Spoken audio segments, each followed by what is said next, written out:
William Ury and Roger Fisher are the founders of the Harvard Negotiation Project. They've written a book together titled Getting to Yes. I recently read the book and want to share with you the key lessons. According to the book, negotiation isn't about splitting things 50-50 or insisting on your way or my way. It is definitely not about winning or losing. If you're asking who is winning, you've already lost. So what is a negotiation about then? Let me give you a few examples and you'll see. Two men argue in a library. One wants the window open for fresh air, the other wants it closed to avoid the wind blowing his papers. So what do? Do you leave it half open, a bit open, or closed? The librarian listens to both and then goes and opens the window in another room, bringing in fresh air without disturbing the papers. This leaves both sides happy. Another example. Two people want to share a cake, but can't agree on how to divide it fairly. Regardless of how you cut it, they will both complain that the other side got a bigger piece. So what do? Well, you ask one person to cut the cake, and the other chooses first. Since the person cutting knows that the other side picks first, he will split it evenly to avoid getting a smaller piece. One last example. Two kids argue over an orange. The parent takes the knife, cuts the orange 50-50, and gives each kid half. One kid eats the fruit and throws away the peel, while the other uses the peel to bake a cake and throws the fruit into the trash. If the parent had asked why they wanted the orange, both kids could have gotten 100% of what they wanted, but they only got 50%.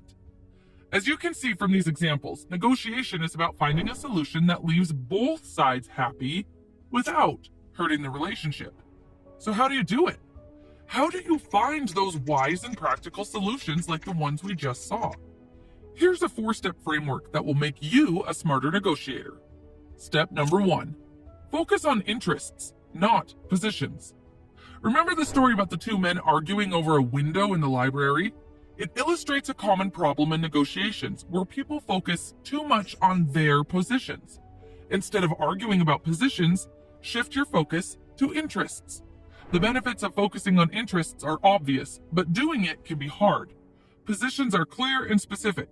Interests might be hidden or vague. So how do you find the interests of the other side?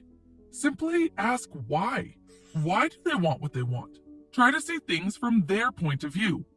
Once you discover their underlying interests, talk about them openly. People listen better if they feel understood. They think those who understand them are smart and kind. If you want them to listen to your interests, start by showing you care and understand theirs. Of course, you need to communicate your interests as well. The other side might not know them. To turn your interests into real options, ask yourself, if they agree with me tomorrow, what do I want them to do? Step number 2, use fair standards. No matter how well you understand what the other side wants, conflicts will always pop up. You want lower rent, but your landlord wants it higher. Instead of arguing back and forth, use objective criteria to decide. Recall the cake example? When two men couldn't share a cake, having one man divide it and the other choose first is based on a fair standard. Objective criteria are unbiased rules that don't depend on personal opinions. Examples of this can be market prices, legal requirements, expert opinion, or fair standards that you both agree on. In negotiation, often people resist agreeing because they feel like you're demanding it. But if you say, let's check the rules or regulations, it shifts focus from what you want to what the rules say. Suddenly, it's not you demanding it, but the rules. For example, if your house construction contract doesn't specify how deep the foundations should be, and the contractor suggests 2 feet while you think 5 feet is the standard, don't just compromise. Instead, say, look, maybe I'm wrong. Maybe 2 feet is enough. Does the government have standard specifications for these soil conditions? What is the earthquake risk here? Where do you suggest we look for standards to resolve this question? Here's how you can apply this principle effectively. Before you start, figure out some fair standards together with the other side. For example, say, you want a high price and I want a low one. Let's figure out what a fair price would be. What standards should we use? By focusing on fair standards, you can turn a clash of interests into a shared goal. Step number 3, invent options for mutual gain. Recall the example of the kids fighting over an orange. Instead of splitting it 50-50, they could have found a way for both to get 100% of what they wanted. This scenario highlights the importance of inventing options for mutual gain in negotiations. So, how do you invent creative solutions then? Here's how. Simply get together with your side or with the other side and brainstorm about all the possible solutions. Let the ideas flow freely. Don't judge or pick any of the ideas in the first stage. Separate the brainstorming from the selection session. For brainstorming, choose a few participants. Change the environment. Design an informal atmosphere. Define the purpose. After brainstorming, start with the most promising ideas. Then discuss ways to improve them. People often assume differences in negotiation create problems, yet these differences can lead to solutions. Remember the orange example? A wise solution was possible because each side wanted different parts of the orange. It's absurd to think your differences lead to the problem. It's actually the differences that lead to creative solutions. Step number 4. Separate the people from the problem. Before starting a negotiation, visualize a vertical line splitting a person down the middle. On one side is the person, and on the other side is the problem. Always put the person first and the problem second. Negotiators are people first. Your goal in negotiation is to be soft on the person, but hard on the problem.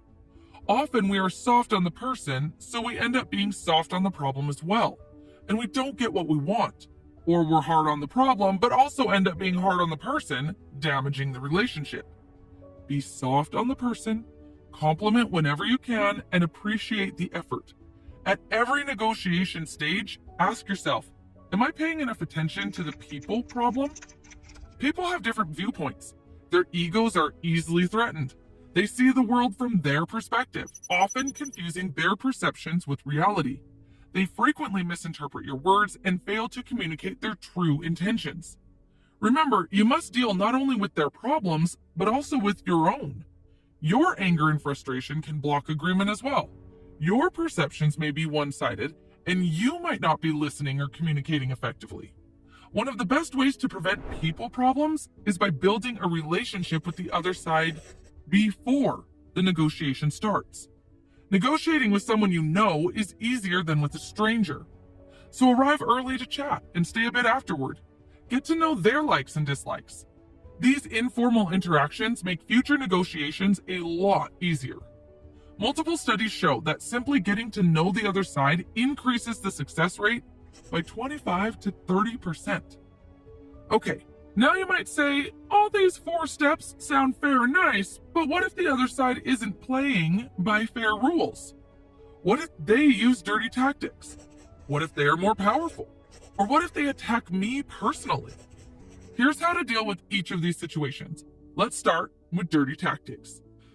People lie and use various pressure tactics. Recognizing these tricks often neutralizes them. Mention it directly.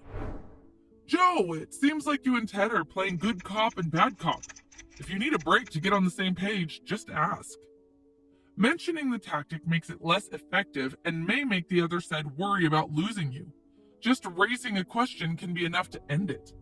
However, be careful, avoid personal attacks, focus on the problem, not the person. Instead of saying, you put me facing the sun deliberately, say, the sun in my eyes is distracting. Can we adjust the schedule and meet later? I can't concentrate like this. What if they are more powerful? If the other side has big guns, don't turn the negotiation into a gunfight. The best thing you can do is to develop your BATNA, best alternative to a negotiated agreement. Think how you would feel walking into a job interview with no other offers. Think how difficult the salary negotiation would go. Now contrast that with how you would feel walking into an interview with 2 other job offers. The difference is power. The more easily you can walk away from a negotiation, the greater your power. Developing your BATNA not only enables you to determine what a minimally acceptable agreement is, it will probably raise that minimum.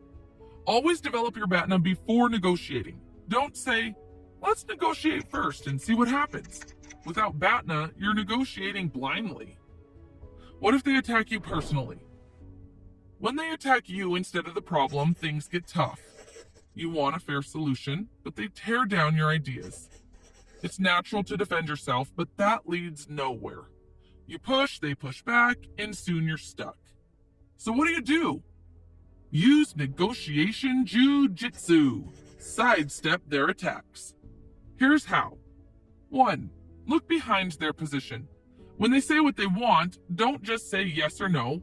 Ask why they want it. Understand what is really important to them. 2. If they keep rejecting anything you say, then ask for their advice. If you were me, what would you do? They will put themselves in your shoes and give you the solutions. 3. Invite criticism. Instead of defending your ideas, ask them what's wrong with them. This will help you learn about their interests. I would like to conclude this video with a great story that explains what negotiation truly is. In 1964, an American father and his 12-year-old son were playing frisbee in Hyde Park, London. Few people in England had seen a frisbee before, so a small crowd gathered. After a while, a man approached and asked, "Sorry to bother you. I've been watching you for 15 minutes. Who's winning?" In negotiations, asking who's winning is like asking that in a marriage. If you're focused on winning, you've missed the point. The real goal is working together and finding a solution that satisfies both sides' interests. I hope this was a useful video. Thanks for watching.